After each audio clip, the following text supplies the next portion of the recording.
Everything about Olivia impresses and surprises me. Nothing is ever the same. It's all like, I've been saying she's like a child actor, which sounds kind of weird, but it's like when a little kid is acting and they believe absolutely everything in front of them. You know, it's like all imagination.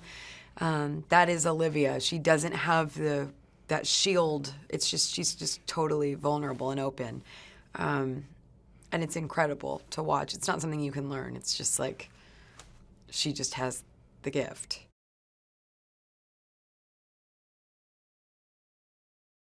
Rachel brought so much sensitivity, and her heart was so in Sarah. When I read Sarah on the page, I think I thought of her as like this very controlling person, that it would be much colder or something in the performance. And Rachel just immediately softened all of the edges and made her so true.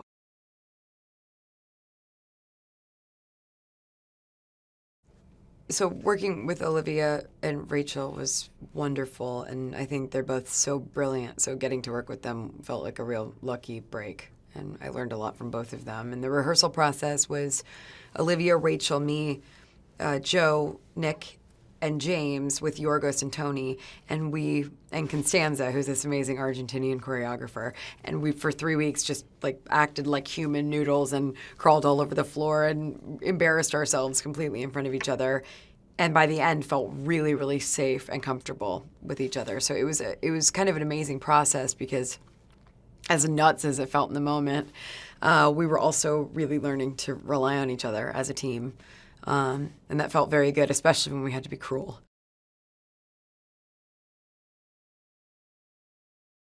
It's not like, oh, there's a woman in power because she overthrew a man, or she was, she just is the queen from the very beginning. There's no argument about who is in charge of the country. And her best friend and her best friend's cousin, who eventually comes in, those are her closest circle. Those are the only people that seem to be able to advise her. So it just does center on those women because that's just how the story went, even in that time period. And then the men, I mean, they're kind of a secondary feeling in this movie, but, in most movies, the women are, so it's like, that's okay. That can sometimes be the case, too.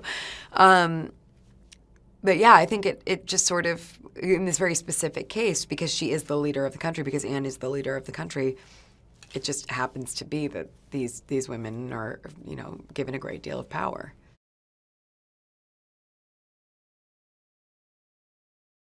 Getting into my costume, it being a corset, was sometimes pretty challenging. But the costume design by Sandy Powell was so beautiful and so historically accurate, and the fabrics were really incredible because they were super modern. So there was leather laser cut and selvage denim and, just a lot of really amazing materials. And as my character grows in her role, going from a scullery maid to a lady, her costumes get more and more opulent, and it was really, really cool to see that by the end she wears white because she can afford to get it dirty, or, she's getting these huge headpieces and jewels, and I think Sandy is amazing, and it was really cool.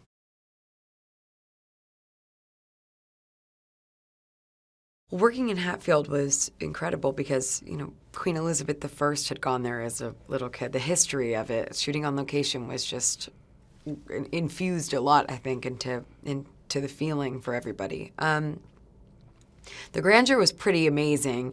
We had to be very, very careful at Hatfield because everything was so old, and there was always kind of like a guy in the corner watching and making sure nobody messed anything up.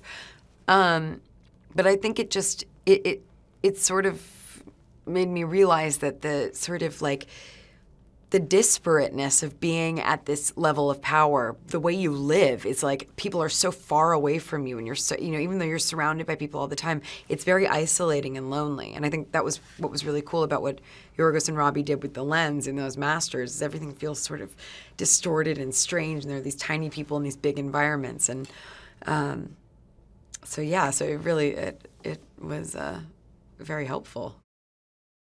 Hey guys, did you know that the top 5 most expensive movies ever made are Star Wars Episode 7 The Force Awakens at number 5, Avengers Age of Ultron at number 4, Pirates of the Caribbean at the World's End number 3, Pirates of the Caribbean on Stranger Tides at number 2, and coming in at number 1 is Avatar. Now click here below to subscribe for more great content, and on the side if you want to watch another video.